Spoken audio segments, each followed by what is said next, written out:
I'm attempting to do something impossible today. I'm gonna try to rank the Harry Potter books. Hello lovelies, welcome to my channel GeekGlitz. I make Harry Potter videos and more, so make sure to check out my past videos and give me a subscribe if you like what you see. So if you haven't read the Harry Potter books, I would suggest not watching this video because there will be spoilers for sure. I'll be ranking the Harry Potter books from my least favorite to favorite, which is quite a task. I honestly love all the books a lot, so it's not that I dislike any of them, but this is more about ranking them. And my list actually keeps changing because the more times I reread the books, the more my list changes.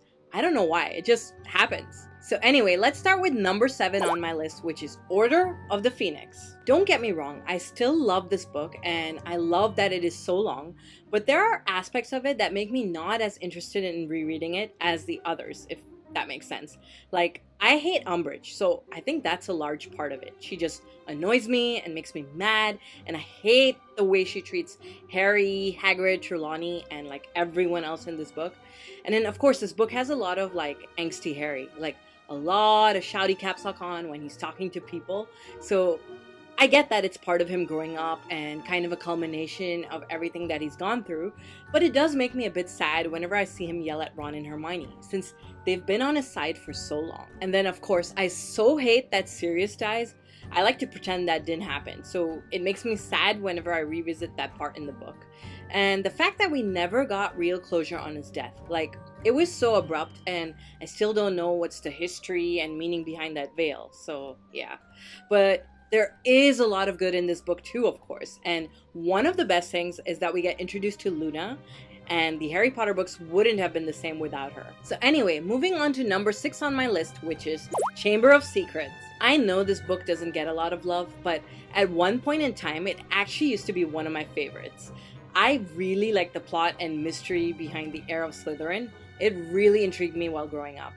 But why I think it's dropped lower on my list in recent years is because I realized there are parts of the other books I just appreciated more for the plot and story development. But of course, I still love this book. I mean, we get Dobby and then Moaning Myrtle and Lockhart, who are hilarious. And then the whole Tom Marvolo riddle thing rearranging to spell I am Lord Voldemort was like the biggest plot twist when I first read it. Like, did anyone see that coming? So now on to number 5, which is Philosopher's Stone. I was actually surprised that it ended up here on my list because it's actually one of my favorites and one I reread a lot too. It's the intro to the series, so that definitely holds a lot of sentimental value to me because it's the start of our journey into the wizarding world and Harry's story, and we get introduced to all the characters, experience Hogwarts and new friendships. It's really a wonderful book, but I think it's quite short, and on rereads, it's not as dark and mature as the others in a way.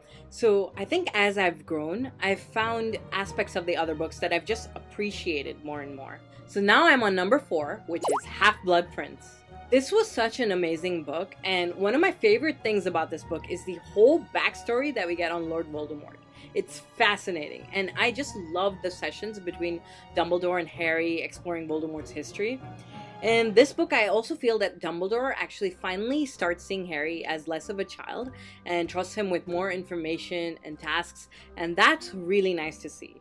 And all the characters are also growing up and experiencing love, and seeing Harry and Ginny together was really sweet. So this book actually used to be lower on my list, but there's just so much to unpack in this story that on rereads, I just have more and more appreciation for how good it is. And now we're down to the last 3, and for number 3, I've got Prisoner of Azkaban. Now I know this is a lot of people's favorite, and I certainly love it too, which is why it's quite high on my list. We get introduced to the Marauders, who are some of the most awesome characters in the series. Like, Sirius and Lupin are fantastic. It's also a book that doesn't really focus much on Voldemort, surprisingly. It's a lot more about friendships. We also get some badass Hermione moments with her walking out of Trelawney's class and slapping Draco, which was awesome. And then there's the whole end with the Time Turner. It's all just very cool and well written, so it's such a great read. So now number 2 on my list is Deathly Hallows. I love this book a lot, even though it made me a little sad when I first read it that it drifted away from the format of taking place during a school year at Hogwarts. But I realized how crucial that was to the story, and yes, some of the moments camping are a bit slow, but there's just so much development here of the story, the characters, and it's just a very well written conclusion.